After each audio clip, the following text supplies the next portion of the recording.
तीन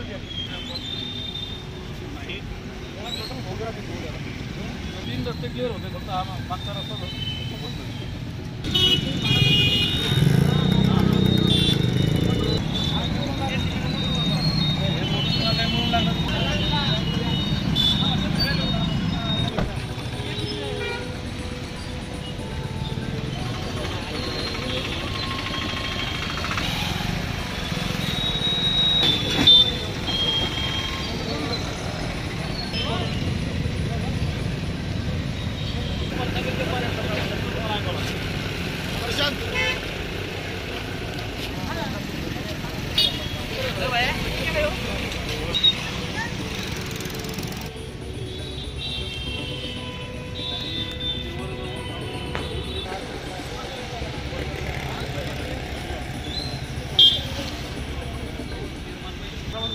मराठा बांधवांना हेच आव्हान असणार आहे की 12 तारखेला श्री मनोहरदादा जरांगे पाटील जालना शहरात येत आहे.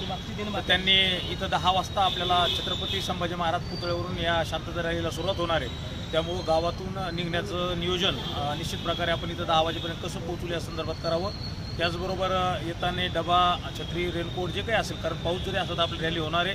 त्याचबरोबर रॅली रूट मार्ग जो आहे तर तो सगळ्यांना आपण पाठवणार आहोत. जे जे काही पार्किंग पॉईंट ठरलेले आहेत ते पार्किंग पॉईंट देखील तुमच्यापर्यंत या सोशल मीडियाच्या माध्यमातून आम्ही पोहोच करण्याचा प्रयत्न करत आहोत. सगळ्यांनी महत्त्वाची सूचना म्हणजे सोनं, नाणं किंवा जास्तीचे पैसे आपण खिशात न आणता अत्यंत साध्या पद्धतीने या ठिकाणी यायचं, जेणेकरून कुठलाही अनुचित घटना या ठिकाणी होणार नाही. अत्यंत शांततेत ही रॅली होणार आहे. निश्चित प्रकारे मनोहरदादा जरांगे पाटील मराठा समाजाला पुढील आंदोलनाची दिशा, कारण 13 तारखेला शासनाचं अल्टिमेटम आहे, तर त्या दृष्टिकोनातून आपल्याला मार्गदर्शन करणार आहे. ती मार्गदर्शन ऐकेपर्यंत निश्चित प्रकारे आपली ही जी रॅली आहे तर ती रॅली चालणार आहे. 12 तारखेला शांतता रॅली आहे आरक्षणासंदर्भात, मराठा आरक्षणासंदर्भात श्री जरांगे पाटील यांच्या नेतृत्वाखाली.